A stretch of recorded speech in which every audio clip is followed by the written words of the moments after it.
علیکم۔ اگر پاکستان میں جاری سیاست کا اگر آپ جائزہ لیں تو پاکستان کی سیاست اس وقت ایک اس نیریٹو کے اوپر چل رہی ہے کہ پاکستان کی اپوزیشن بہت پاپولر ہے اور اس کی لیڈرشپ بڑی پاپولر ہے، جبکہ حکومت جو ہے وہ اتنی پاپولر نہیں ہے، اور حکومت کو تانے دیے جاتے تھے اور اس طرح کی باتیں کی جاتی تھی کہ یہ پبلک میں تو جاتے نہیں ہیں، یہ جا نہیں سکتے۔ تو اس سے پہلے بھی مریم بی بی جو ہیں وہ پبلک میں گئیں اور کئی دفعہ گئیں۔ ظاہر ہے کہ وہ ایک جو وزیر اعلیٰ کی سیکیورٹی ہوتی ہے یا وزیر اعظم کی جو سیکیورٹی ہوتی ہے وہ اسٹیٹ لیول کے معاملات ہوتے ہیں، وہاں پر وہ آزادی اور آزادانہ نقل و حرکت جو ایک عام سیاستدان کی ہوتی ہے وہ نہیں ہو سکتی۔ لیکن اس کے باوجود آج مریم بی بی نے نارووال میں اپنے سیاسی مخالفین کو تو درکنار، جو سیاسی تجزیہ نگار ہیں ان کو بھی حیران کر دیا۔ آج جو نارووال میں جلسہ تھا، اس جلسے میں لوگوں کا آنا، ایک ہیوی کراؤڈ اور بڑا چارج کراؤڈ، یہ بہت سے لوگوں کو، جس طرح میں نے پہلے گزارش کی، حیران کر گیا ہے۔ تو وہ جو ایک نیریٹو چل رہا تھا پاپولیرٹی کا اور ان پاپولر نیریٹو جو تھا کہ اپوزیشن جو ہے وہ پاپولر ہے اور گورنمنٹ جو ہے وہ پاپولر نہیں ہے، یہ شاید بگڑتا یا یوں کہہ لیں کہ اس کا تاثر زائل ہوتا ہوا نظر آ رہا ہے۔ آج کا جلسہ پاکستان کی سیاست میں آنے والے دنوں میں سنگ میل ثابت ہوگا۔ آج والا جلسہ مریم بی بی نے ظاہر ہے کہ جہاں پر اپنی پوری سال کی کارکردگی وہاں پر گنوائی، اپنی حکومت کی، اپنی گورننس کی، اپنے ترقیاتی منصوبوں کا حوالہ دیا، پھر جو نارووال میں جو سڑکیں بنائی ہیں جو ان کے افتتاح میں ہیں، اور پھر فردر جو منصوبہ جات ہیں ان کا ذکر کیا، اور ساتھ میں انہوں نے کہا کہ اچھی خبروں کا وقت ہے۔ آج سے کوئی جب ہماری حکومت نہیں تھی اور پی ٹی آئی کی جن دنوں حکومت تھی، ایون کہ پی ڈی ایم سے بھی پہلے، تو پاکستان سے اچھی خبریں یا پاکستان کے لیے اچھی خبریں ہمیں سننے کو نہیں ملتی تھیں۔ اب اچھی خبریں آ رہی ہیں اور بری خبریں اڈیالہ جیل سے آ رہی ہیں۔ وہاں سے خط لکھے جا رہے ہیں اور اس خط کا متن اور مطلب یہی ہوتا ہے کہ مجھے باہر نکالو۔ تو یہ آج مریم بی بی نے سیاسی طور کے اوپر ایک بڑی ان کی موو ہے، اس کے اوپر ہم گفتگو کریں گے۔ اور اچھی خبروں کا جو سلسلہ ہے وہ یہ ہے کہ ورلڈ بینک کا ایک وفد جو ہے وہ پاکستان آ چکا ہے، وزیر اعظم صاحب کے ساتھ ان کی ملاقات ہو چکی ہے۔ غیر رکنی ان کے ڈائریکٹرز کا وفد ورلڈ بینک، یہ میرے پاس جو خبر ہے وہ ورلڈ بینک سے متعلق ہے۔ تو ورلڈ بینک کا وفد ہے اور 40 ارب ڈالر کی اگلے 10 سال میں پارٹی ملکی پارٹنرشپ، کنٹری پارٹنرشپ اس کو کہتے ہیں، وہ اس کا منصوبہ ہے۔ وزیر اعظم صاحب نے اس کے اوپر بڑے اچھے خیالات کا اظہار کیا ہے اور اس کے اوپر بھی ہم بات کریں گے۔ اس کے علاوہ جو ایک خبر یہ بھی ہے کہ پاکستان تحریک انصاف ابھی بھی بیک ڈور رابطوں کی کوشش کر رہی ہے، اور لیکن وہ رابطے ایک طرف سے ہو رہے ہیں، دوسری طرف سے وہی جواب ہے جو چیف آف آرمی سٹاف نے دیا تھا کہ اگر مجھے خط لکھا بھی جائے گا، مجھے ملے گا بھی، تو وہ بند ہی رہے گا، وہ واپس میں پڑھوں گا بھی نہیں اور وہ وزیر اعظم کو بھیج دوں گا۔ یہ معاملات ہیں، ان پر ہم گفتگو کریں گے۔ لاہور اسٹوڈیو میں میرے ساتھ موجود ہیں جناب سلمان غنی صاحب، اور اسلام آباد اسٹوڈیو سے ہمیں جوائن کیا ہے جواد فیضی صاحب نے۔ اور اس کے علاوہ ایک اور خبر بھی ہے سلمان صاحب، وہ نائب وزیر اعظم صاحب وزیر خارجہ وہ امریکہ میں ہیں، او آئی سی کے ایک ورکنگ گروپ کے ساتھ ان کا خطاب بھی تھا۔ میں چاہتا ہوں کہ ہم اس کے اوپر بھی بات کریں، لیکن جو سر دست ہے وہ مریم بی بی نے جو حیران کیا ہے آج کا جو جلسہ تھا، ایون وہ خود کہہ رہی تھیں کہ میں نے جب ہیلی کاپٹر سے دیکھا نیچے تو جو پنڈال تھا وہ بھرا ہوا تھا، اور آپ نے اس کا مطلب یہ ہے کہ عوام جو ہیں وہ مریم بی بی کے مطابق کہ ان کی کارکردگی سے خوش ہیں۔ تو یہ جو تاثر بنا ہوا تھا، جس طرح میں نے گزارش کی پہلے کہ جی اپوزیشن بڑی پاپولر ہے اور حکومت جو ہے وہ کہیں نظر ہی نہیں آ رہی، تو یہ آپ کو تاثر زائل ہوتا ہوا نظر آئے گا؟ بسم اللہ الرحمن الرحیم۔ عمران صاحب، بلا مبالغہ میں خود ایکسپیکٹ نہیں کر رہا تھا کہ اس طرح کا جلسہ اس طرح کے ماحول میں، چونکہ اس وقت پاکستان کے اندر ایک غیر سیاسی سا ماحول ہے اور یہ ایک بڑی سیاسی ایکٹیویٹی ہے، اور میں نے کئی دہائیوں پہ مشتمل ہے میری صحافت، تو میں نا اس طرح کے جلسوں کو بڑے غور سے دیکھتا ہوں۔ صحیح۔ اور میں نے آج جب یہ جلسہ دیکھا، میں نے اس کے بعد اپنے کچھ لوگوں سے رابطہ بھی کیا۔ ایک لفظ ہوتا ہے چارج کراؤڈ، جی ہاں، اور وہاں سے یقیناً احسن اقبال صاحب، ان کے بیٹے وہاں سے ایم پی اے ہیں، وہاں لگتا تھا کہ انہوں نے محنت کی ہوئی ہے۔ اور دیکھیں، یہ جلسے کامیاب تب ہوتے ہیں جب حکومتیں ڈیلیور کرتی نظر آتی ہیں، اور حکومت کے پاس کچھ بتانے کے لیے ہوتا ہے. یہ ٹرینڈ وہی ہے جو ان کے والد محترم کا تھا. نواز شریف صاحب جب جاتے تھے تو کچھ نہ کچھ دے کے آتے تھے ان حلقوں کو. جی اور دیکھیں بنیادی طور پہ ان کے وزٹ کا مقصد جو مجھے پتہ چلا ہے کہ 2 بڑی شاہراہیں تھیں جو تو مکمل ہوئی ہیں, ان کا انہوں نے افتتاح کرنا تھا, اور کچھ اور انہوں نے ڈیولپمنٹ کے منصوبوں کا اعلان کیا ہے. تو میرا خیال میں یہ ایک 28 ارب ناروال ضلع جی کو بالکل, انہوں نے اور بھی کچھ منصوبوں کا اعلان کیا, اور یہ بھی انہوں نے بتایا کہ میں 1 سال تک کام کرنے کے بعد پہلی دفعہ آئی ہوں پبلک میں. جی تو میرا خیال آغاز تو بہت بہتر ہے. اور میں ایک بات ضرور کہنا چاہوں گا کہ حکومتیں دراصل ڈیلیور کرنے کے لیے ہی ہوتی ہیں.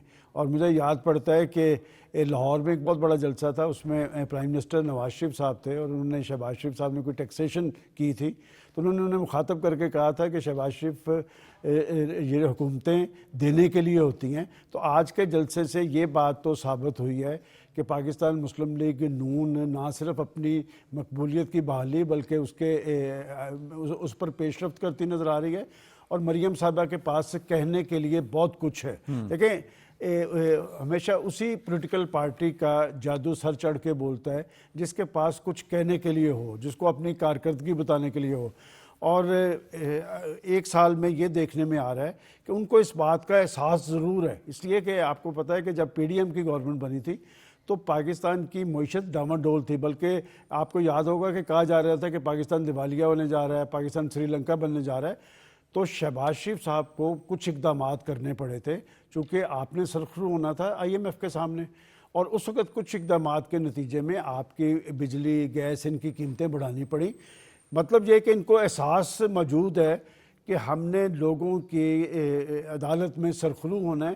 اور جب پارٹیز کو اور حکومتوں کو یہ احساس ہونا کہ ہم نے سرخرو ہونا ہے. دیکھیں نواز شریف صاحب کی اگر سیاست دیکھیں, میں نے بڑی قریب سے سارا کچھ دیکھا ہے کہ جب ان کی حکومتیں 3 حکومتیں ان کی تھیں جن کو ختم کیا گیا, لیکن ان کا ایک سیاسی کیس ہوتا تھا کہ جو لوگ انہیں ہٹاتے تھے ان کے اپنے مقاصد ہوتے تھے, لیکن نواز شریف صاحب اسی طرح پاپولر رہتے تھے. پاکستان کی بڑی سیاسی حقیقت ہے. یہ جو 1 ڈیڑھ 2 سال ہیں یہ مشکل تھے ان کے لیے, لیکن آج کا جلسہ میرے حوالے سے غیر معمولی ہے. اور وہ جو لفظ ہم ایک سنتے تھے چارج کراؤڈ, کہ میں نے بہت کلیئرلی اسے دیکھا کہ ہوتا ہے نا بعض اوقات لوگوں کو زبردستی لے آیا جاتا ہے, وہاں پر ہر شخص ہی متحرک نظر آیا. اور اس کا کریڈٹ میں یقیناً احسن اقبال صاحب اور ان کی ٹیم کو دوں گا, اور خود مریم صاحبہ کے خیالات سے پتہ چل رہا تھا کہ وہ آج بہت خوش ہوئیں. جی ہاں. اچھا فیضی صاحب یہ مجھے بتائیں کہ مریم بی بی نے اپنی کارکردگی گنوائی 1 سال کی, اور انہوں نے کہا میں نے 5 سال کا انتظار نہیں کیا کہ میں 5 سال بعد جاؤں گی اور جا کے بتاؤں گی اور پھر میں یہ کہوں گی کہ جی وہ جو پچھلے دور میں اتنی خرابیاں پیدا ہو گئی تھیں, وہ ہر کک بیک جو ہے وہ جا رہی تھی, ہر سرکاری کام کی رشوت کا بھی انہوں نے ذکر کیا. ظاہر ہے سیاستدان اپنے سیاسی مخالفین کو ٹارگٹ تو ضرور کرتے ہیں, لیکن یہ اوپن سیکرٹ ہیں. اب یہ کسی سے ڈکی چھپی بات نہیں ہے کہ عثمان بزدار صاحب کے دور میں وہ جو نیٹ ورک تھا وہ کس طرح کام کر رہا تھا پنجاب میں, اور ہم نے آبزرو کیا ہوا ہے بطور عام شہری بھی, ایک پنجاب کے شہری کی حیثیت سے بھی, پاکستان کے بھی شہری کی حیثیت سے. تو یہ آج سنا جیل میں علیمہ بی بی جب باہر آئی ہیں ملاقات کر کے اپنے بھائی سے, تو انہوں نے کہا ان کی طبیعت اندر خراب ہے. وہ باہر کی اچھی خبروں کی وجہ سے تو نہیں خراب, یا کوئی اور وجہ ہے آپ کو لگتی ہے؟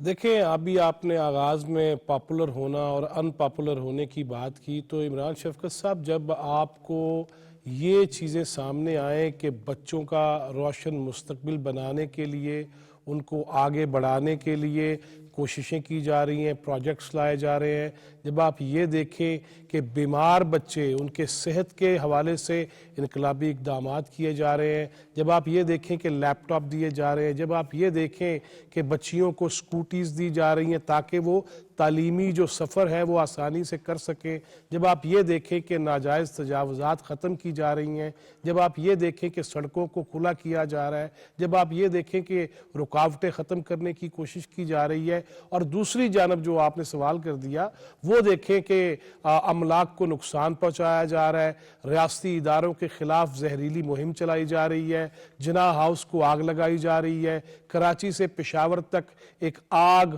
اور بغاوت پہ اکسانے والی تقاریر کی جا رہی ہوں، جب یو ٹرن پہ یو ٹرن لیے جا رہے ہوں، جب آرمی چیف کو اور وزیر اعظم اور وزیر اعلیٰ کے حوالے سے فیک نیوز چلائی جا رہی ہو، ٹرولنگ کی جا رہی ہو، تو پھر ایسے ماحول میں لوگ آتے ہیں، لوگ اکٹھے ہوتے ہیں، لوگ چارج بھی ہوتے ہیں. اور ابھی سلمان غنی صاحب جس طرح فرما رہے تھے، یقیناً واقعی میں بھی ان کے پیچھے پیچھے ہی چلتے ہوئے جرنلزم کیا، اور ایک ایک مظاہرہ ہم نے دیکھا، ایک ایک جلسہ ہم نے دیکھا، تو لوگوں کو اکٹھا کرنا کوئی ایڈا آسان بھی نہیں ہوتا. لیکن بہرحال احسن اقبال صاحب کا جس طرح ذکر ہوا، مجھے تو ان کی چند دن پرانی وہ ویڈیو بھی میرے ذہن میں آ رہی ہے کہ جس طرح انہوں نے ایک استاد کو گھٹنوں کے بل بیٹھ کے ان کی خدمت میں پیش کیا جو ایوارڈ تھا یا سرٹیفکیٹ تھا. لہٰذا ہمیں اخلاقیات کو سامنے رکھنا ہوگا. اور دیکھیے مریم بی بی جب بات کرتی ہیں بہت غصہ ہے، وہ اپنے باپ کے سامنے گرفتار ہوئیں، ان کی ماں جو ہے وہ اللہ کے پاس چلی گئی، اللہ کو پیاری ہو گئیں، وہ جیل میں تھیں، وہاں کیا کیا برتاؤ کیا گیا، لیکن انہوں نے اس طرف دیکھنے کی بجائے یہ نہیں کہا کہ اس کو بھی اے سی اتار دو، بلکہ انہوں نے تو یہ کہا کہ جو سہولیات ملنی چاہیے وہ دو، تاکہ یہ کوئی ایشو نہ رہے. انتقام کی بات نہیں ہے. میرا خیال ہے کہ پی ٹی آئی کو بھی، اور آج آپ نے بات کی طبیعت کی، عمران شفقت صاحب آپ نے بھی دیکھا ہوا تھا وہ کتنا ڈٹ کے کھڑا ہے، میں نے بھی دیکھا ہوا ہے، ہم سب کچھ دیکھ آئے ہیں.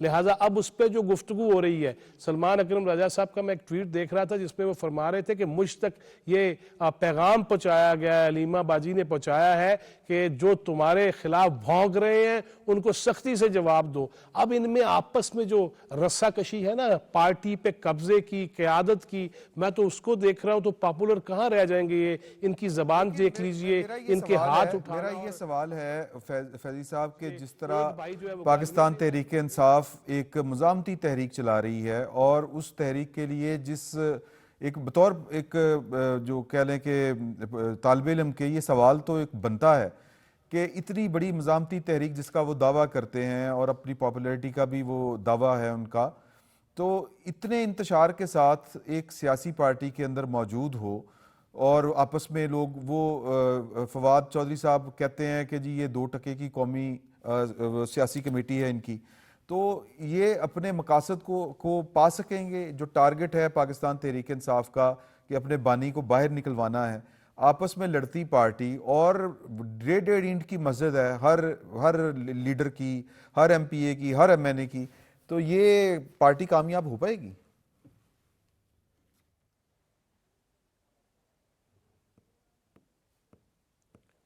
جی یہ مجھ سے پوچھا عمران شفقت صاحب؟ جی آپ سے آپ ایکسپرٹ ہیں نا جی. جی عمران شفقت صاحب دیکھیے یہ کامیاب نہیں ہو سکتے. انہوں نے بیرونی امداد کے لیے ہاتھ بھی پھیلائے، لابنگ فرمز بھی ہائر کر لی، پھر یہ انتظار کرتے رہ گئے کہ امریکہ سے کوئی بلاوا آ جائے گا اور سارے مسئلے حل ہو جائیں گے. پھر آپ نے یہ بھی دیکھ لیا کہ انہوں نے لاہور میں کانا کی پہاڑیوں میں جلسہ کر کے دیکھ لیا، انہوں نے اسلام آباد میں جو دنگا و فساد کر کے دیکھ لیا، انہوں نے سوابی میں بھی جلسہ کر کے دیکھ لیا. جو زبان ہے، جو اظہار ہے، جو ایک دوسرے کی ٹانگیں کھینچنے کا وتیرہ ہے، ایک دوسرے کو پارٹی سے نکلوانے کی باتیں ہیں، ایک دوسرے کو نیچا دکھانے والا معاملہ ہے، تو اس میں نہیں سمجھتا کہ کوئی ایسی تحریک کامیاب ہو سکتی ہے. اور پھر یہ واویلا اور یہ غلط انفارمیشن بھی پھیلانے کی کوشش کر رہے ہیں کہ عید کے بعد جو احتجاج ہوگا اس میں مولانا فضل الرحمان بھی ہوں گے اور دیگر جماعتیں بھی ہوں گے. میرا نہیں خیال کہ مولانا فضل الرحمان جو ہیں وہ ایسی کسی احتجاج میں جائیں گے جو ایک شخص کے لیے ہو اور ملکی اداروں کی اینٹ سے اینٹ بجانے کی ناپاک کوشش کی جائے، ناکام کوشش کی جائے. میرا نہیں خیال، اور ایسی مجھے کوئی تحریک کامیاب ہوتی نظر اس لیے نہیں آ رہی کہ عوام کو ترقی چاہیے، عوام کو معاملات کا حل چاہیے، مسائل کا حل چاہیے. اور مجھے بڑی اچھی بات لگی رسپانس دے دیا فیضی صاحب، وہ جو آج نارووال میں رسپانس آیا ہے وہ تو عوام کا رسپانس ہے، اس میں کوئی شک والی بات نہیں. لیکن یہ آج سٹوری ہے اپنے انصار عباسی صاحب کی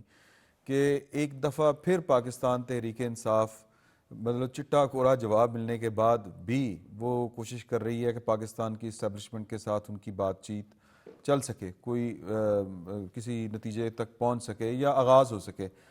انہی کی سٹوری میں ہے کہ لیکن دوسری طرف سے اس طرح کا کوئی اشارہ نہیں ہے. کیا کہتے ہیں؟ اگر آپ مجھے اجازت دیں تو آپ نے بھی جو سوال فیضی صاحب سے کیا تھا میں بھی اس پہ تھوڑا سا جی پلیز. دیکھیں اس میں کوئی شک نہیں کہ پی ٹی آئی جب سے بنی ہے اور مسند اقتدار پہ پہنچنے تک وہ مزاحمتی سیاست اور احتجاج کی اس کی پہچان تھی، اور اس کی ایک بڑی وجہ تھی کہ اس وقت ان کے پیچھے کچھ فورسز تھی جو فورسز ان سے یہ کام کرواتی تھی کہ الیکٹڈ حکومت کو دفاعی محاذ پہ رکھا جائے، اور پھر جب وہ مسلک اقتدار پر آئے تو سب کو پتہ ہے کہ انہیں کس طرح یہاں پر پہنچایا گیا، اور پھر ان سب نے بھگتا بھی۔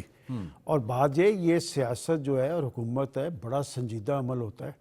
ابھی جب آپ مریم نواز صاحبہ کی بات کر رہے ہیں یا ناروال کے جلسے کی بات کر رہے ہیں تو یہ جلسہ اس کے پیچھے بہت ساری محنت ہوگی، اس میں بتانے کے لیے بہت کچھ ہوتا ہے، اور اب پاکستان کے آج کے دور کے اندر جب پاکستان کا میڈیا سوشل میڈیا بہت متحرک ہے تو آپ کو سب کچھ بتانا بھی پڑتا ہے اور دکھانا بھی پڑتا ہے۔ اور ایک بات میں اس جلسے کے حوالے سے ضرور کہوں گا کہ یہ جلسے کے اثرات یہ صرف نارووال تک نہیں، یہ پنجاب میں بھی ہوں گے اور ملک بھر میں ہوں گے، اس لیے کہ میرے جیسا جرنلسٹ، میں نے آپ کو کہا کہ میرے لیے یہ بڑا غیر متوقع تھا کہ 1.4 کروڑ وہاں پر اکٹھا ہوا، اس کا مطلب لوگوں کے ایشوز کا پنجاب گورنمنٹ کو پتہ ہے، اور والد صاحب کی ہدایت بھی یہی ہے کہ لوگوں کو ڈیلیور کرنا ہے۔ بات یہ کہ میں اگر آپ کو ایک حوالہ دوں، مجھے یاد پڑتا ہے جب پنجاب کے چیف منسٹر تھے نواز شریف صاحب، تو انہوں نے ایک دفعہ ہمیں بتایا تھا کہ میرے والد محترم نے کہا ہے کہ کچن کی 7 چیزیں مہنگی نہ ہونے دینا، سیاست چلتی رہے گی تو لہٰذا ایک توجہ انہیں ادھر بھی کرنی پڑے گی،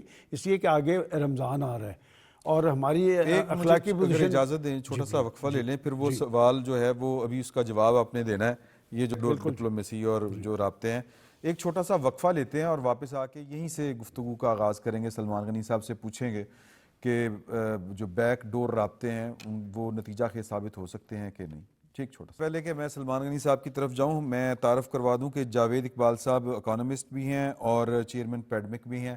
آپ نے ہمیں جوائن کیا ہے وزیر اعظم صاحب کے یا جو ورلڈ بینک ہے اس کے وفد کی پاکستان آمد، اور اس سلسلے میں جو ہے وہ گفتگو کریں گے آپ سے بھی اور سلمان غنی صاحب سے بھی، لیکن تھوڑا سا ہمارا سیاسی چنک چل رہا ہے تو وہ ہم ذرا جاری رکھیں گے۔ سر وہ بتائیں جو میں نے آپ سے پوچھا تھا کہ بالکل آپ کا سوال بڑا ویلڈ ہے، آج ایک روزنامہ قومی روزنامے کی سپر لیڈ بھی ہے۔ دیکھیں بات یہ کہ ایک فیصلہ کیا ہے پاکستان کی مسلح افواج نے، جی، اور انہوں نے تو تاریخ سے سبق حاصل کیا ہے کہ انہوں نے پاکستان کی سیاست میں مداخلت نہیں کرنی، اور بڑے واضح انداز میں وہ کہہ چکے ہیں کہ جو کسی نے کسی سے بات کرنی ہے، مذاکرات کرنے ہیں یا کوئی مشاورت کرنی ہے تو اس کے لیے حکومت وقت کے پاس جانا پڑے گا۔ اور آپ کو یاد ہوگا کہ خود پاکستان کے پرائم منسٹر نے ان کو پارلیمنٹ کے فورم پہ کہا تھا۔ عمران صاحب، جمہوری دنیا کے اندر جو بات پارلیمنٹ کے فورم سے کہی جائے وہ بڑی سنجیدگی سے لی جاتی ہے۔ تو آپ کو یاد ہوگا کہ جب خود پرائم منسٹر صاحب نے انہیں مذاکرات کی دعوت دی تھی، اور میں بتاؤں 7 الفاظ تھے کہ اگر آپ کے لیڈر کو جیل کے اندر کچھ مشکلات ہیں یا مقدمات ہیں اس پہ بھی بات کرنے کے لیے تیار ہیں۔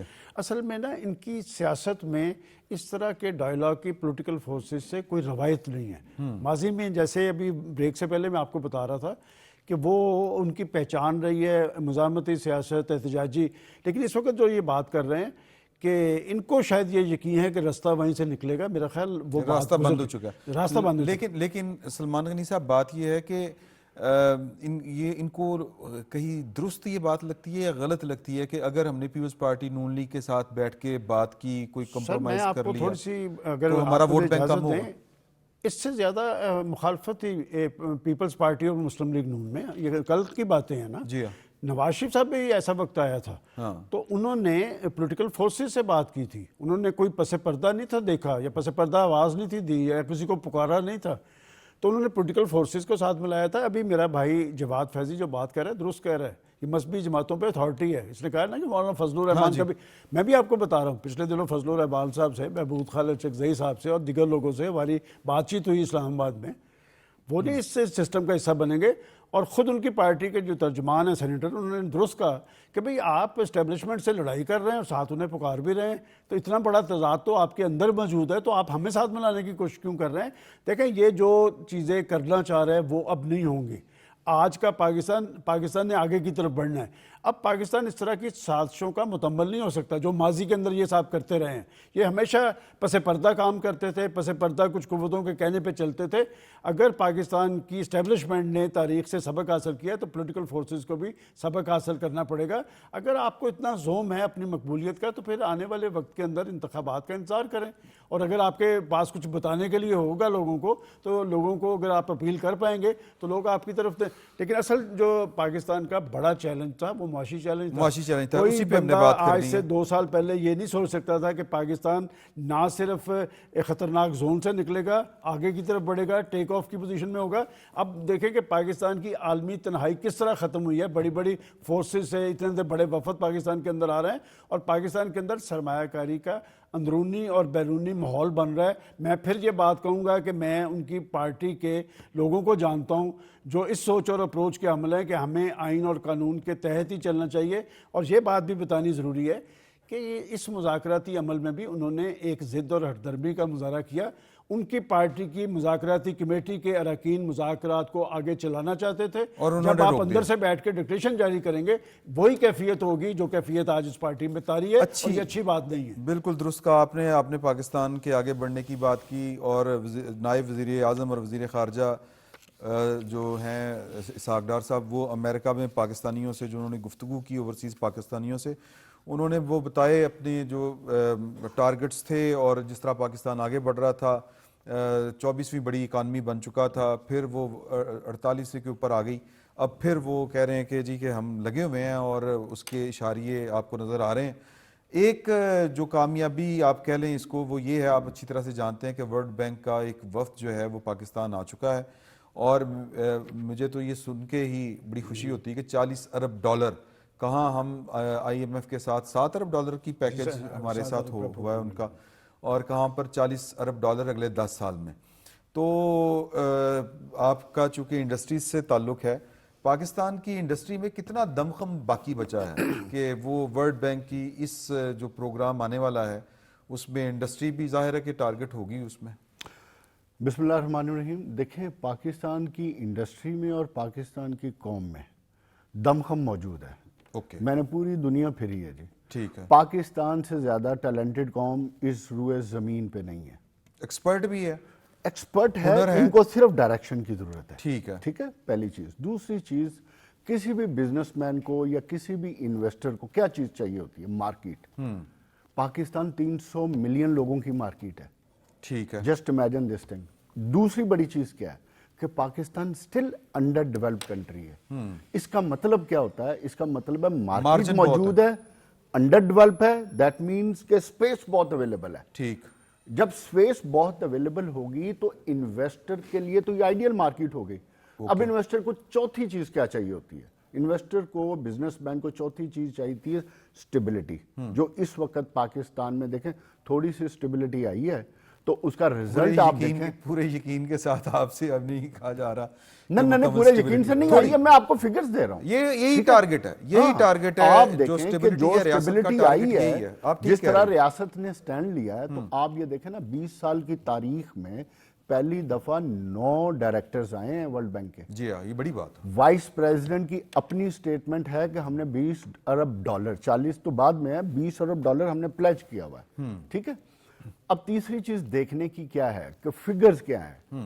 فگرز کیا ہیں کہ آپ نے گرو کر رہی ہے, انڈسٹری دوبارہ چلنا شروع ہو گئی ہے. اور چوتھی امپورٹنٹ چیز یہ ہے کہ صرف ٹیکسٹائل کو لے لیں آپ, تو آج میں پہلی سرمائی کا ریکارڈ دیکھ رہا تھا, 10% گرو کیا پہلے 3-4 مہینوں کے اندر. ٹھیک. تو اس کا مطلب کیا ہے کہ اگر سٹیبلٹی ہوگی اور جس طرح آپ کے مارک اپ ریٹ نیچے آیا ہوا ہے, یہ ریٹ رہیں گے تو مارکیٹ میں پیسہ آئے گا. جب مارکیٹ میں پیسہ آئے گا تو انڈسٹری کی طرف جائے گا. اور اس سے بھی بڑھ کے میں آپ کو یقین کے ساتھ کہتا ہوں کہ اب پاکستان میں یہ بات ریکارڈ پر لکھ لیں, پاکستان میں انڈسٹری کا دور آ چکا ہے. کیوں؟ اس کی وجہ یہ ہے کہ بزنس مینوں نے پچھلے 20 سال میں جتنی مار کھانی تھی کھا لی. ٹھیک. جتنا ان کو ریسیشن نے ہٹ کرنا تھا, ان کے کیش فلوز آؤٹ ہونے تھے, انڈسٹریوں نے بند ہونا تھا, وہ ہو چکا ہے. اب سالڈ بزنس مین موجود ہے, اور دوسرا نئے انویسٹر کے لیے اسپیس ہی اسپیس جتنا برا ہونا تھا وہ ہو چکا ہے آپ کی. اور اس سے بھی بڑھ کے آپ میں بتاؤں کہ ہم سندر میں ایک ایکسپو کروا رہے ہیں ابھی. ٹھیک. اس کا رسپانس دیکھیں کہ 3 سال پہلے ہم نے سندر میں ایکسپو کروایا تھا تو ہمارے 150 سے زیادہ سٹال نہیں تھے. ٹھیک ہے. مطلب 150 سے زیادہ فیکٹریوں نے اپنے سٹال نہیں لگائے تھے. ٹھیک ہے جی. آج میرے پاس 350 سٹال ہیں, 350, یعنی اور دگنے سے پیچھے ایک زیادہ. لائن ہے اور میرے پاس جگہ نہیں ہے, اسپیس نہیں ہے. اوکے. تو یہ سندر جو میری کل ایکسپو سٹارٹ ہو رہی ہے وہ آنے سے پہلے ہی کامیاب ہو گئی ہے. تو اس کا مطلب کیا ہے کہ انڈسٹری کے لیے سپیس موجود ہے, انڈسٹری گرو کرنا چاہتی ہے, انڈسٹریلسٹ محنت کرنا چاہتا ہے, کام کرنا چاہتا ہے, اس لیے کہ اس کو نظر آ رہی ہے market. The only thing which they needed is stability. اور آپ دیکھیے گا آنے والے وقت میں اگر یہ اسٹیبلٹی رہتی ہے, یہی 350 کی جگہ انشاءاللہ میں سندر میں 700 فیکٹریوں کے سٹال لگواؤں گا انشاءاللہ. اچھا, اس کا فائدہ کیا ہے؟ جی جی. فائدہ یہ ہے کہ یہ ایک شراکت داری ہے انڈسٹریلسٹ کی, نئے انٹرپرینیورز کی, لوکل ڈیلرز کی, ابھی اور میرے پاس ایکسپورٹ والوں کے پاس. ایک دو اور سوال ہیں بڑے اہم, لیکن جو اسٹیبلٹی کی آپ بات کر رہے ہیں, یہ جو میں نے بڑے سارے اسٹیٹ آفیشل سے یہ والی بات سنی کہ جی وہ جو پچھلے جو تجربے تھے وہ ناکام کیوں ہوئے, لیکن وہ کہتے ہیں کہ ہر دفعہ نواز شریف صاحب کا جو اکنامک پلان جو ہوتا ہے وہ کام کر جاتا ہے, باقیوں کے رہ جاتے ہیں. اکنامک پلان کام کر رہا ہے, لیکن اسٹیبلٹی کے لیے کیا آپ کو لگتا ہے کہ اسی لیول کا زور لگ رہا ہے جو لگنا چاہیے تھا, یا اس طرف وزیر اعظم کی بھی ذرا توجہ کم ہے؟ اور نہیں دیکھیں عمران صاحب, اس ماضی اور آج میں ایک بڑا واضح فرق ہے. ماضی کے اندر پرائم منسٹر کی اور حکومت کی ٹانگیں کھینچی جاتی تھی. ٹھیک. اور جو لوگ جن کے بارے میں ایک تاثر تھا کہ جی جو لوگ ٹانگیں کھینچتے تھے, اب ایسی کیفیت نہیں ہے. اور انہوں نے جو پاکستان کی ایک اچھی تصویر پیش کی ہے, اس میں صرف یہ کام حکومت کے کرنے کا نہیں ہے, اس میں سارے طبقات نے اپنا اپنا رول ادا کیا ہے. اس میں آپ ایک کریڈٹ پاکستان کے سپہ سالار کو بھی دیں کہ آپ دیکھیں پاکستان کے اندر اس سرمایہ کاری کے عمل میں ان کا بھی ایک رول ہے. مشرق وسطیٰ کے ممالک میں خاص طور پہ ابو ظہبی سے, قطر سے, سعودی عرب سے, اس میں ان کا بھی ایک رول ہے. اس کا مطلب جس کیفیت میں ہم چلے گئے تھے اس کیفیت سے نکلنے میں سب نے اپنا لیکن شبلی فراز صاحب کہتے ہیں کہ یہ صرف باتیں ہی ہیں, سر یہ ان کے لیے بڑی پریشان کن بات اس لیے ہے کہ یہ کام چل پڑا, اور آپ اگر استحکام کی منزل پہ پہنچ گئے تو پھر وہ کیا کریں گے کہ بات یہ کہ میں اسی لیے ہمیشہ کہتا ہوں کہ معیشت پر سیاست نہیں ہونی چاہیے.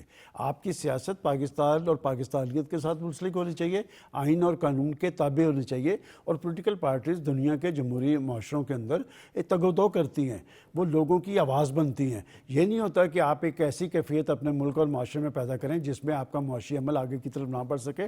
بڑی اچھی بات ہے جاوید صاحب نے بتائی ہے کہ اگر ان کے پاس لوگ پاکستان کے اندر آ رہے ہیں, سٹالز کی تعداد بڑھ رہی ہے, تو پاکستان کے اندر کچھ امکانات ہیں, تو لوگ پاکستان کا رخ کر رہے ہیں کہ اگر یہ 9 یا 11 ڈائریکٹرز پاکستان میں آئے ہیں, 40 ارب ڈالرز کی سرمایہ کاری کی بات کر رہے ہیں, تو اس کا مطلب انہیں پاکستان کے اندر پوٹینشل نظر آ رہا ہے. پاکستان قدرتی وسائل سے مالا مال ہے, پاکستانی قوم ایک باشعور قوم ہے, پاکستان کی نوجوان نسل جو ہے وہ ایک ذہین نوجوان نسل ہے.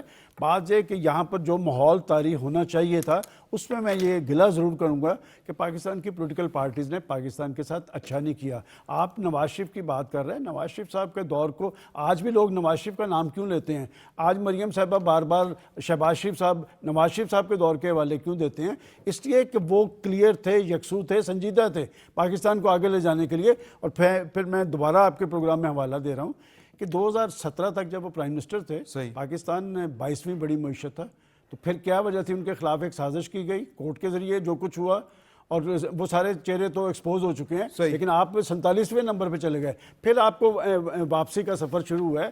میں سمجھتا ہوں کہ ماحول بن چکا ہے پاکستان کے اندر, سرمایہ کاری کے حوالے سے, معاشی ترقی کے حوالے سے بھی, اور سیاسی ماحول طاری کرنا پاکستان کے سیاستدانوں کی ذمہ داری ہے. اور پاکستان کے لوگ بڑا کینلی واچ کر رہے ہیں سب کی باڈی لینگویج کو کہ کون پاکستان کے لیے سیاست کر رہا ہے اور کون کسی اور ایجنڈے پہ سرگرم ہے. وہ مجھے نا شعر یاد آ رہا ہے غلام محمد قاصر صاحب کا, وہ بانی پی ٹی اے کے حوالے سے وہ فٹ بیٹھتا ہے، کروں گا کیا جو ہو گیا محبت میں ناکام. یہ محبت نہیں، ان کو تو نفرت ہی آتی ہے. چلیں جاوید اقبال صاحب، میرا جو آپ سے سوال ہے نا وہ یہ ہے کہ دنیا جو ہے وہ اب انڈسٹری میں اب اور طرح کی انڈسٹری ہے. ہمارے ہاں اس انڈسٹری کا یعنی جو سافٹ ویئر آئی ٹی سے ریلیٹڈ انڈسٹری ہے اس کا کتنا سکوپ ہے، ایک تو وہ بتائیے گا. میں دو باتیں آپ سے اکٹھی پوچھ لوں. مریم بی بی نے کہا کہ گارمنٹس سٹی بنانا ہے میں نے، اس کا کتنا پوٹینشیل ہے اس میں، کیونکہ ہماری سننے میں ہی آتا تھا کہ ٹیکسٹائل انڈسٹری ہے جو ساری کی ساری وہ فیصل آباد سے اٹھ کے بنگلہ دیش جا چکی ہے. تو یہ ذرا روشنی ڈالیں اس پہ. دیکھیں دو چیزیں ہیں جو آئی ٹی سیکٹر کے پوٹینشیل کا پوری دنیا کو پتہ ہے. اگر کہیں مسئلہ آتا ہے تو ہماری ریگولیشنز کے ایشوز آتے ہیں، ہماری انٹرپشن کے ایشوز آتے ہیں، ہمیں وہ انوائرمنٹ نہیں دی جاتی.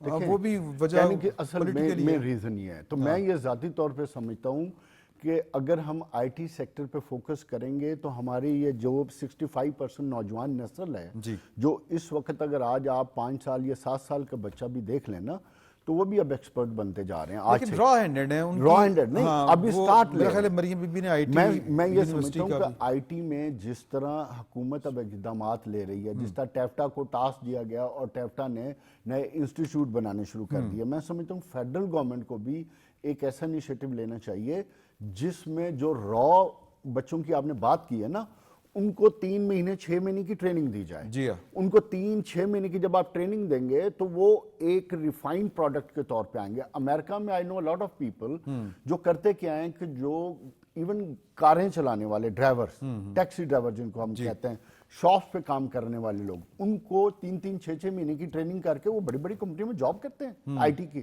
بیکاز اب پروفیشنلزم کا دور ہے، اب وہ ڈگریوں کا دور نہیں ہے. جی ہاں، تو ہمیں فوکس حکومت کو اس لائن پہ چلنا چاہیے. اسٹیبلٹی کے ساتھ ساتھ لوگوں کو ٹرینڈ کرنا چاہیے. پھر اس کے 2 فائدے ہیں. اگر آپ ایک باہر آؤٹ سورس، آپ کا ریسورس باہر بھی نہیں جا سکتا تو آپ گھر بیٹھے کام کر سکتے ہیں. آپ کا اوور ہیڈ کچھ نہیں، آپ کو تو ایک کمپیوٹر چاہیے. کمپیوٹر کی اسکیم آلریڈی گورنمنٹ نے دی ہوئی ہے. تو آپ تو فری یعنی مریم بی بی کو لیپ ٹاپ کے ساتھ ساتھ شارٹ کورس. اور جو ہمارے ادارے ہیں، جتنے آئی ٹی کے ٹاپ 10 15 20 ادارے ہیں، میں یہ سمجھتا ہوں ان سے بلا کے 2-2 3-3 ریکمنڈیشنیں لے لیں اور ان پہ امپلیمنٹ کر دیں. میں یہ سمجھتا ہوں کہ جتنا پوٹینشیل ہے نا یہ 3-3.5 ارب سے آپ $10 بلین پہ چلے جائیں گے. اسی طرح آپ کا فارماسیوٹیکل ہے جس کا $500 ملین کا ایکسپورٹ ہے. ان کو اگر ہم ان کے لیے اسٹیٹ آف دی آرٹ جو میں بنانے جا رہا ہوں، اگر ہم فارما زون دیتا ہوں اگلے 6 مہینے 1 سال میں تو ان کا پوٹینشیل ہے اگلے 5 سال میں $5 بلین. وہ گورنمنٹ سٹی کا بھی بتا دیجیے. اچھا پھر اب میں آ رہا ہوں اس پہ. گورنمنٹ سٹی کا پوٹینشیل یہ ہے جی کہ چائنا میں چونکہ جتنا ان کا گورنمنٹ ریلیٹڈ بوائز تھے اور ان کے پروفیشنل تھے وہ سارے آئی ٹی میں شفٹ ہو گئے. اوکے، اچھا اس کی وجہ کیا ہوا ہوگی کہ ادھر پیسے زیادہ مل رہے ہیں ان کو. اچھا وہ جو لیبر کاسٹ تھی وہ، اور لیبر کاسٹ چلی گئی ہے $1000 سے $1200 پہ، بڑھ گئی ہے ادھر چائنا میں. تو اب پاکستان میں لیبر کاسٹ چیپ ہے، لیبر کاسٹ سستی ہے نا جی. 37-38 ہزار آپ کو کمپلائنسز کر کے 50 ہزار میں ایک لڑکا بنتا ہے. تو آپ امیجن کریں کتنی سستی ہے. ٹھیک ہے. بنیادی طور پہ یہ جب انیشیٹو لیا گیا چیف منسٹر نے تو اس کے پیچھے یہ لاجک تھی. اور اس میں دوسرا جو چائنیز ہائی کمشنر سے لے کے جو بزنس کمیونٹی کے لوگوں سے ہماری ملاقاتیں ہوئی ہیں اس میں یہ چیز باور کرائی گئی کہ they wanted to shift here. تو پھر یہ کانسیپٹ لایا گیا کہ پلگ اینڈ پلے ماڈل پہ ایک گورنمنٹ سٹی بنایا جائے جس میں چائنیز کو بتایا جائے کہ آپ صرف اپنی مشینری لائیں اور جہاں آپ نے ایکسپورٹ کرنی ہے ادھر ایکسپورٹ کریں. آپ کو پلگ اینڈ پلے ماڈل پہ بجلی، گیس، پانی، بلڈنگ ہر چیز تیار ملے گی.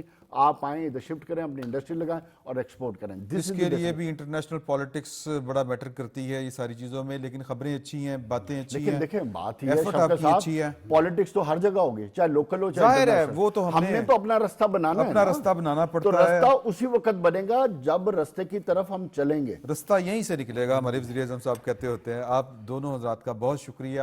کل آپ کی خدمت میں پھر حاضر ہوں گے. اللہ حافظ.